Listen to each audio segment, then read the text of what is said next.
Dans cette vidéo, je vais venir vous présenter exactement le système que j'ai mis en place au sein de mon agence OnlyFans et qui me permet de faire un chiffre d'affaires de 45 000 dollars mensuels. Tu le verras, c'est aussi ce système-là qui va me permettre d'aller chercher les 6 chiffres par mois, donc les 100K par mois, ce qui est vraiment l'objectif. Et tu verras comment est-ce que toi aussi, tu peux finalement apposer ce système-là dans du coup ton agence. Déjà, première chose, je vais venir donc te montrer un petit peu les résultats que j'ai sur mon inflow pour te prouver déjà ma légitimité si jamais tu ne me connais pas.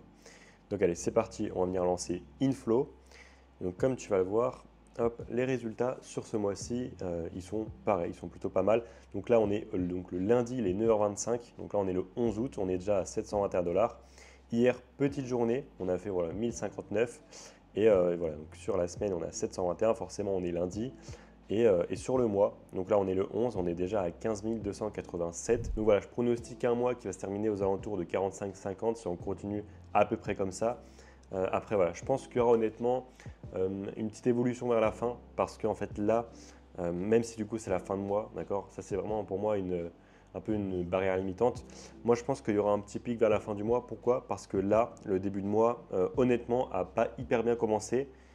Sachant qu'en fait sur la fin du mois d'avant, on était aux alentours de 2000-2005 par jour. Là, on tourne donc à peu près à 1005 par jour. Donc vous voyez qu'il y a pas mal quand même une baisse. Mais justement, on va venir pallier à ça en mettant en place des solutions. Et je pense que du coup, ça commencera à faire effet d'ici la fin du mois. Et donc maintenant, je vais vous montrer quand même un petit peu forcément les résultats quand même du mois dernier. Donc on va venir cliquer sur July.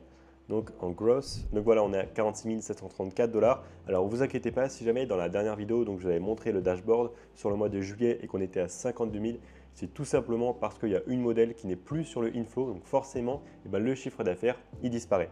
Voilà, c'est pour ça que du coup, c'est un peu plus bas, mais en réalité, on avait fait un petit peu plus, on était même monté jusqu'à 52 000, voilà, donc en brut, car justement, comme je viens de vous le dire, donc il y avait une modèle en plus. Enfin bref, maintenant que ça s'est dit, donc je vais venir vous expliquer de manière transparente et de manière authentique donc le système qu'on a mis en place dans mon agence pour que vous puissiez tirer ce qui peut du moins servir et mettre à profit au sein de votre agence pour essayer évidemment d'avoir le plus de résultats possible. Premièrement, donc ce système, en quoi est-ce qu'il est composé? Non seulement, il est composé donc d'une équipe vraiment solide. Donc j'ai fait des petites notes, je vais venir vous les expliquer tout au long de cette vidéo. Il est fait aussi justement avec le trafic qui est plus ou moins délégué. Et ensuite, avec du coup, je vais vous expliquer un peu en détail vraiment moi ce que je mets en place. En fait, j'ai vraiment, si vous voulez, un système d'onboarding qui fait que lorsque je recrute une modèle dans mon agence, je sais exactement ce qu'on va mettre en place et ça s'adapte à toutes les niches et c'est ce qui nous permet d'avoir des résultats et notamment notre meilleur modèle qui est déjà monté à 15 000 net en 30 jours. Donc voilà, déjà du coup au niveau de l'équipe, il vous faut vraiment donc une équipe solide. Quand je dis équipe solide, alors évidemment, il faut faire vraiment attention parce que lorsqu'on débute, il faut vraiment y aller petit à petit. Dites-vous que ce que moi je fais dans mon agence à peu près 50K par mois, ce n'est pas du tout ce qu'il faut faire lorsqu'on débute. Voilà, il y a vraiment des choses étape par étape à mettre en place, notamment la délégation. D'ailleurs, j'en ferai une vidéo quand est-ce qu'il faut vraiment déléguer concrètement le chatting ou alors le trafic via par exemple des VA, donc des assistants virtuels. Mais voilà, du coup, pour cette vidéo, je vais venir quand même vous expliquer le système que j'ai mis en place, mais du coup, il ne va pas concerner tous les débutants. Maintenant, il va quand même vous aider, vous apporter des clés et surtout des solutions peut-être à vos problèmes que vous avez au sein de votre agence. Et même si du coup, vous ne faites pas les mêmes chiffres que moi, voilà, ça peut quand même s'appliquer vraiment à vous si vous avez une agence qui fait minimum 10, 20, 34 CA par mois. Et si jamais vous faites moins, c'est pas grave. Prenez quand même ces conseils-là en compte pour ensuite augmenter, on va dire, évoluer de la bonne manière, mais surtout n'oubliez pas de vraiment déléguer au fur et à mesure et y aller étape par étape. Par exemple, on ne délègue pas le chatting lorsqu'on ne fait pas d'argent, même pareil pour les assistants virtuels. On délègue uniquement lorsqu'on a des premiers résultats, d'accord, et des résultats concrets, pas juste des résultats un peu basiques. Voilà. Maintenant que ça c'est dit, donc je vais venir vous expliquer. Donc concrètement, moi j'ai une équipe qui est composée de, je dirais à peu près entre 15 et 20 personnes. Alors concrètement, donc dans mon agence, donc j'ai 2 associés. Il faut savoir qu'il y a des modèles qu'on a tous les 3, il y a des modèles que j'ai seul. Enfin voilà, il y a un petit peu de tout parce que du coup, comme je vous l'avais dit dans une ancienne vidéo, je commence à m'associer avec des élèves à moi. Alors attention, on m'a pas mal demandé en message privé comment ça se passait.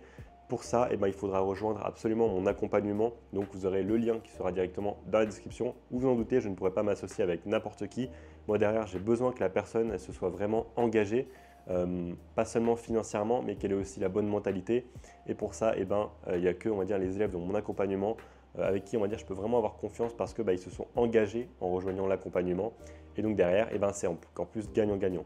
Voilà, je ne peux pas accorder ma confiance, mon système et surtout ma réputation avec des inconnus qui peuvent justement nuire à tout ça. Mais donc concrètement, mon équipe, comment elle se compose? Donc on est 3 associés. Ensuite, donc on a pas mal de modèles, avec pas mal surtout de modèles qui sont en lancement, qu'on a démarré vraiment il y a moins de 1 ou 2 mois. Et concrètement, ensuite on a donc un manager chatter qui va donc venir gérer notre team de chatters. Notre team de chatters qui est, on va dire, entre je dirais 15 et 20 chatters.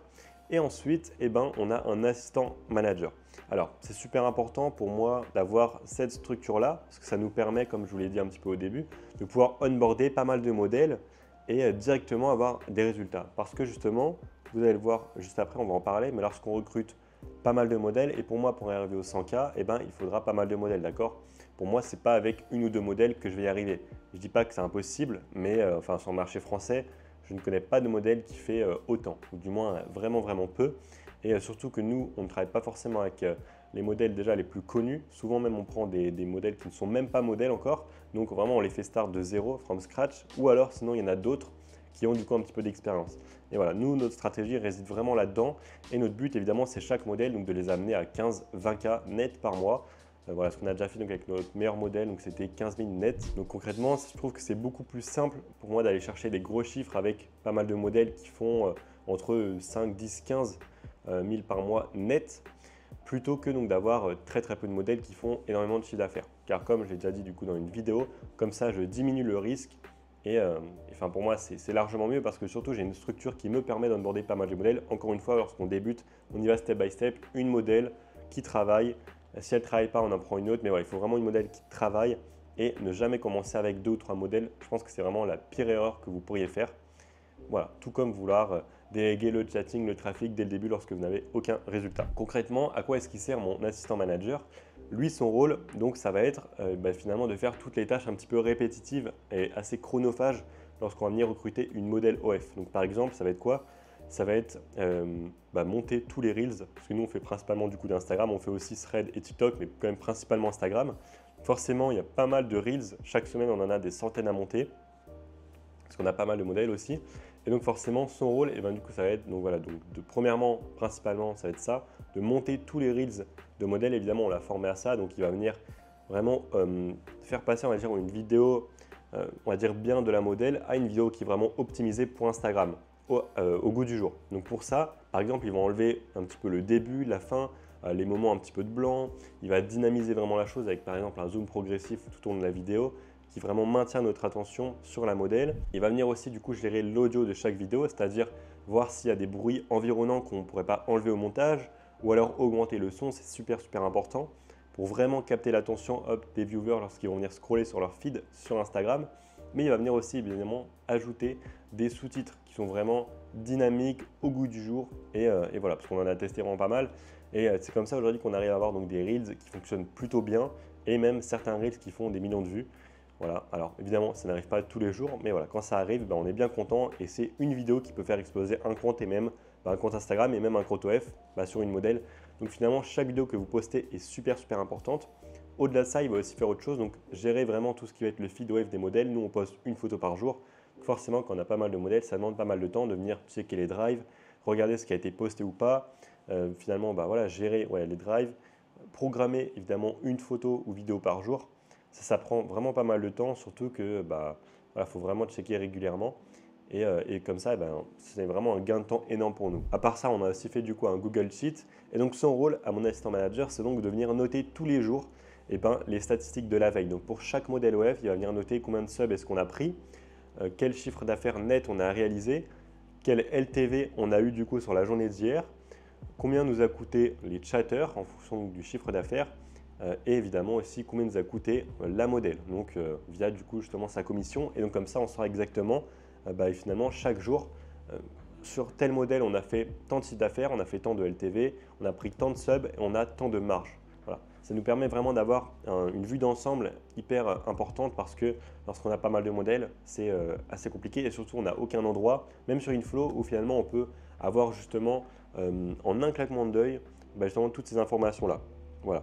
Sinon, pour chaque modèle, il faudrait aller du coup dans les stats OF et donc voilà, j'ai pas forcément envie de le faire. Donc c'est pour ça qu'on a justement un Google Sheet qui nous permet d'avoir vraiment une vue d'ensemble et un suivi tous les mois de tous les modèles, avec l'évolution de la LTV, etc., classée par semaine, enfin voilà. On a fait ça et donc son rôle, c'est vraiment chaque jour de venir remplir ces informations-là, donc en fonction de la veille. Après, il va faire aussi d'autres petites choses, comme par exemple, tous les jours, nous on vient poster une photo CTA donc sur nos comptes Instagram pour chaque modèle. Et ben, il a une case CTA quotidien où il va venir finalement noter, donc faire un dossier avec la date du jour. Ensuite, il va mettre une photo orientée, du coup, dans le bon format pour les stories, qui met du coup vraiment la modèle en valeur, etc., qu'on va venir utiliser ensuite en CTA. Donc comme ça, on a juste à venir récupérer les photos et bam, on peut venir poster la story du jour. Donc voilà, c'est quand même encore une fois un gain de temps. Donc globalement, voici ces 4 missions principales. Après, des fois, il y a 2-3 autres missions qu'on lui fait faire. Mais globalement, c'est à ça que ça va nous servir. Et franchement, ça prend pas mal de temps. Déjà, quand on commence à avoir 1, 2, 3 modèles, ça prend un petit peu de temps. Mais ensuite, lorsqu'on en a un petit peu plus, ça prend encore plus de temps. Et surtout que c'est vraiment des tâches qui n'ont pas de forte valeur ajoutée, qu'on peut facilement déléguer, qui ne sont pas très compliquées à faire et qui sont assez chronophages. Ensuite, donc j'ai mon manager chatter. Donc lui, son rôle, comme vous savez très bien, ça va être de manager les chatters. Donc on en a 15 à 20. Donc voilà, nous, qu'est-ce qu'on fait? Les chatters, c'est moi qui vais les chercher. Ensuite, je les mets en contact avec mon manager chatter. Évidemment, une fois qu'ils ont rempli notre formulaire, rempli les critères et qu'ils ont montré un minimum de sérieux. Et ensuite, c'est lui donc, qui va les appeler et leur présenter tout l'espace inflow, les accompagner, les suivre, les mettre sur tel ou tel modèle, gérer les meilleurs chatters avec les moins bons, les plus lents en fonction des modèles, celles qui ont le plus ou moins de trafic. Enfin voilà, il gère vraiment toute l'organisation et lorsqu'on commence à avoir plus de 10 chatters, c'est quand même un taf qui, je pense, demande énormément de temps et donc il est super pertinent. Bref, tout ça, ça nous permet d'avoir la possibilité de pouvoir onboarder une nouvelle modèle et en fait finalement simplement d'avoir presque à gérer que le trafic. Pourquoi? Parce que justement on a tout un système, lorsqu'on onboard une modèle, on sait exactement, donc on va juste devoir trouver la niche ou simplement récupérer celle de la modèle si on en a déjà une, donc sa DA, sa direction artistique, et ensuite ce qu'on va faire, on va venir apposer notre système dessus, c'est-à-dire que pour les Reels, on sait quel type de contenu on va venir faire, en quelle quantité, ensuite par exemple sur TikTok aussi.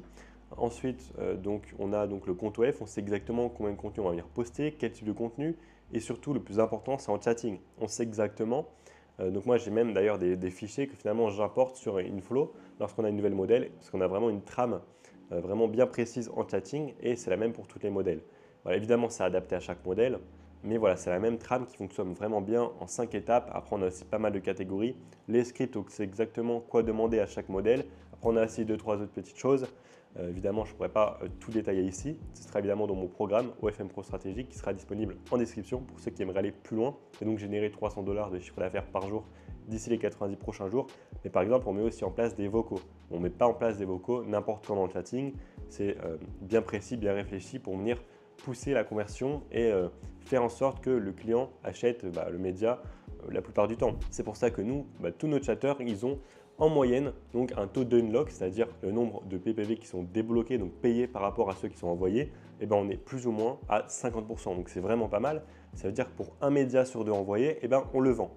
Et donc voilà, ça c'est parce que justement on a un système qu'on a mis en place depuis pas mal de mois qui nous permet donc d'onboarder pas mal de modèles et finalement de poser ce système-là et d'être certain que la modèle fera bien plus d'argent qu'elle ne le faisait avant. Au final, donc nous, lorsqu'on recrute une modèle, qu'est-ce qu'on a à gérer? Donc vu qu'on sait très bien ce qu'on va mettre en place, on a un système bien défini. Par exemple, en chatting, on sait qu'on a un assistant qui va donc venir gérer le feed OF, les réels. Et tout ce qu'on a à faire finalement, dès qu'on onboard une modèle, donc c'est évidemment de réfléchir à sa direction artistique, donc de voir avec un modèle quel type de réel est-ce qu'elle va devoir faire. Et ensuite, finalement, donc voilà, ça va être de vraiment plus gérer le côté trafic. Et pour ça, moi, j'ai différentes solutions. Comme je vous l'ai dit, je m'associe avec quelques-uns de mes élèves.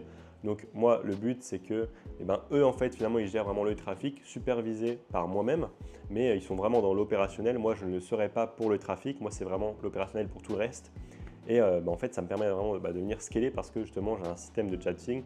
Eux, ils gèrent le trafic. Moi, ça me prend très peu de temps. Je mets en place toute mon équipe, tout mon savoir, et comme ça, c'est vraiment win-win. Donc il y a cette première option où certains de mes élèves vont venir du coup apporter du trafic pour la modèle. Mais sinon, il y a aussi donc des modèles que j'ai avec mes associés ou une modèle que j'ai seul. Dans ce cas-là, qu'est-ce que je vais faire? Il y a des modèles où j'ai un compte Insta, d'autres où je n'en ai pas. Et en fait, pour nous, c'est très important que les modèles, elles tiennent au moins un compte Instagram et même un compte TikTok idéalement. J'ai des modèles qui ne tiennent aucun compte, j'ai des modèles qui tiennent un Insta, un TikTok, j'ai des modèles qui tiennent 3 Insta, 3 TikTok pour les plus motivés. Et là, c'est là qu'on voit vraiment lesquels sont vraiment motivés finalement. Et ça fait vraiment plaisir lorsque la modèle s'investit autant. Voilà, ça montre qu'elle n'est pas là juste pour se dorer la pilule, mais qu'elle a vraiment des objectifs et c'est ça qu'on veut. Et donc c'est super important. Et pourquoi est-ce qu'on fait ça? Tout simplement parce que non seulement ça va réduire le risque, on aura plus de comptes Insta et surtout géré par une femme qui n'est pas un manager. C'est-à-dire que nous, on a l'habitude sur nos téléphones d'avoir pas mal de comptes, etc., de faire pas mal de trucs chelous. Et forcément, c'est pas forcément le top. Et justement, c'est vraiment pas anodin de voir que les comptes de nos modèles marchent super bien, voire même des fois mieux que les nôtres, parce que justement, elles ont un comportement beaucoup plus naturel. Elles n'ont pas créé des millions de comptes Insta qui ont été ban ou quoi sur la même IP. Et donc forcément, c'est vraiment un bon atout parce qu'en fait, dans la plupart du temps, leurs comptes prennent vraiment bien et donc c'est pas négligeable pour le trafic. Et surtout, ça permet aussi à la modèle d'être vraiment beaucoup plus dans le business. Et si par exemple, on n'a plus de nouveaux réels et donc il faut en refaire, si jamais elle tient un compte, elle va se rendre compte que voilà, elle n'a pas assez travaillé dans le sens où alors du moins, elle doit retravailler et donc refaire des réels. Donc là, peut-être ça va plus la motiver à en refaire parce qu'elle va voir qu'en fait, si elle ne fait pas les réels, elle va s'impacter et donc elle va impacter négativement ses revenus parce que justement il y aura moins de trafic, donc moins de rentrée d'argent sur OF. Donc voilà, tout ça pour dire, ça nous permet de faire en sorte que la modèle soit vraiment avec vous et pas juste ici pour vous déléguer sans OF et faire un petit peu d'argent, voilà, en s'en fichant un petit peu. C'est le top lorsque la modèle donc, peut gérer des comptes. Donc il y a cette option-là.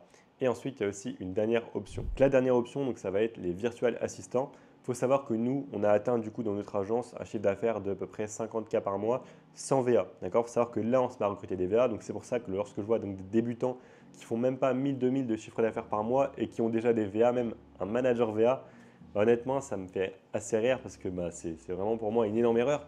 Et ce n'est pas la première fois que j'en parle en vidéo. Je pense que je l'ai répété pas mal de fois. Donc voilà, ça m'étonne un petit peu de voir encore ça auprès de personnes qui me suivent et même des fois que j'accompagne, mais c'est pas grave. Mon but, c'est justement de les aider et de faire en sorte qu'ils ne font plus d'erreurs, ou du moins le moins possible. Bref, tout ça pour dire, donc là on commence à recruter des VA, mais là encore, j'ai remarqué quelque chose. En fait, c'est que on a déjà dans le passé essayé de recruter des VA, ça n'a pas marché. Pourquoi? Parce qu'en fait, il y avait un manager en Madagascar qui était entre nous justement et les VA. En fait, on ne pouvait pas parler directement aux VA, donc ça c'était une erreur totale parce que du coup, on n'avait pas vraiment un contrôle sur les comptes et la personne, le manager, n'avait pas forcément non plus énormément d'expérience, donc bref, ça ne fonctionnait pas. Et surtout, le souci, c'est que en fait, ces personnes-là, donc on les paye principalement au sub, donc finalement c'est la commission. Enfin voilà, ils ne sont pas payés du tout au fixe parce que derrière, on n'a aucun contrôle et en fait, on ne peut pas du tout s'assurer s'ils ne travaillent pas. Donc le fixe, pour moi, c'est vraiment à bannir. Lorsqu'on parle de virtual assistant, il faut vraiment qu'ils soient motivés. Mais justement, si on les paye à la commission, moi du coup, je ne paye vraiment pas la commission, mais vraiment, je veux dire au sub. Par exemple, 50 centimes le sub. Le truc, c'est qu'en fait, lorsqu'on du coup, on leur fait donc créer des comptes, le plus dur, en fait, c'est pas de gérer les comptes. Le plus dur, c'est vraiment de les créer, de faire en sorte que le compte, il part de zéro et donc de mettre les bonnes actions en place. Et en fait, pour moi, le plus important sur un compte Insta, c'est vraiment le début. C'est là où on voit si derrière il va prendre ou pas. Et en fait, la plupart des personnes, ce qu'ils font, c'est qu'ils recrutent des VA. Et le truc, c'est qu'en fait, ils leur font créer des comptes. Au final, ils sont démotivés parce que forcément, au début, ils gagnent en fait au sub. Donc pendant 1 à 2 semaines, ils gagnent rien. Pourtant, ils doivent travailler. Donc forcément, après, ils ont des émotions. Donc après, ils n'appliquent pas forcément ce que tu dois faire. Donc en fait, la plupart du temps, les comptes ne prennent jamais. Ils n'ont pas de résultats parce qu'ils warm up pas bien. Ils ne font pas du tout ce qu'il faut. Donc moi, maintenant, ce que je fais, c'est simple. Je crée les comptes, même si je suis en Thaïlande, j'ai un bon setup, soit proxy IP dédié, soit VPN IP dédié. Et en fait, ça me permet de pouvoir créer des comptes, les lancer, les warm-up, poster les premiers contenus. Et dès que je vois qu'un compte, il est, on va dire, en bonne santé, parce qu'encore une fois, il faut savoir analyser, il y a des comptes qui sont plus ou moins bien que d'autres, qui partent plus ou moins bien que d'autres. Et ça fait partie du jeu. C'est pour ça qu'il faut en faire pas mal et garder du coup les meilleurs. Et du coup, dès qu'un compte commence à avoir du trafic et est en bonne santé, donc au bout de 2 à 3 semaines, et là du coup je donne un VA. Comme ça, le VA en fait, il ne crée pas le compte de zéro. Et en fait, vu que le compte a déjà été créé, finalement, il rapporte déjà même du trafic, pas énormément, mais son but c'est quand même de le développer au VA. Finalement, du coup, le VA, je vais juste lui demander finalement de la gestion de compte et pas de la création de compte. Et pour moi, ça fait toute la différence car comme ça, le VA, dès qu'il prend le compte, il rapporte déjà du trafic parce que justement, j'ai lancé le compte et comme ça, il est rémunéré et en fait, dès le début. Comme ça, en fait, il n'y aura pas de période où il sera démotivé parce que le compte ne ramène aucun trafic.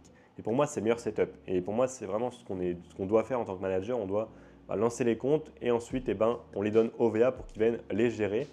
Et voilà, je pense que nous en fait on doit être le roulement, on doit faire le roulement de création de compte. Ceux qui sont en mauvaise santé, au bout de 2 à 3 semaines, on les dégage et les nouveaux comptes qui partent justement vraiment bien, on les donne au VA. Et pour moi, c'est le meilleur moyen pour recruter des VA, que ce soit productif, rentable pour eux comme pour nous et justement que ça dure sur le long terme. Et d'ailleurs, au niveau des VA, je privilégie vraiment les Français, contrairement au chatting où vraiment je les bannis. Pourquoi? Parce que déjà en chatting, la plupart soit ils veulent me scam, soit ils veulent gratter tout ce qu'ils peuvent dans mon agence parce que forcément je suis sur les réseaux. Donc voilà, la plupart du temps, c'est un échec, ça ne fonctionne pas et même il y a beaucoup trop de turnover.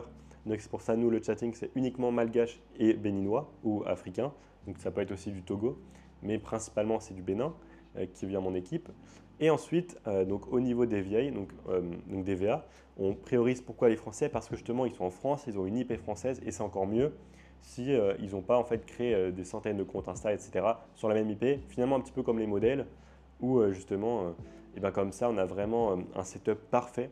Pour moi, un setup parfait, c'est vraiment une personne qui n'était pas forcément dans le business ou qui n'a jamais du moins créé plein de comptes Insta, etc., a été banni sur leur même Wi-Fi. C'est vraiment des personnes qui vont créer un compte Insta et commencer comme ça, directement. Et pour moi, c'est vraiment le meilleur setup. Et même sur les modèles, je le vois. C'est vraiment pour ça qu'on a des bons résultats. Le setup, il est nickel, il est sain et voilà, ça marche bien. Et donc, c'est pour ça qu'on priorise vraiment les Français. Après, je pense qu'on pourrait aussi se diriger vers, par exemple, des Malgaches ou des Béninois s'ils sont sérieux, à condition qu'on leur donne un bon setup. Donc, ça peut être proxy, IP dédié. Je pense que ça fonctionne. Maintenant, voilà. Je verrai en fonction des candidatures qui se présenteront à moi lorsque je lancerai un recrutement pour des virtual assistants. N'oubliez pas, pour tous ceux qui aimeraient générer 300 $ de chiffre d'affaires par jour avec votre agence OFM d'ici les 90 prochains jours, vous avez juste à cliquer sur le premier lien qui sera en description. En tout cas, j'espère que cette vidéo vous aura plu. N'hésitez pas à me dire en commentaire si ça vous a apporté de la valeur comme d'habitude. Vous likez aussi et surtout vous abonnez. Allez, ciao!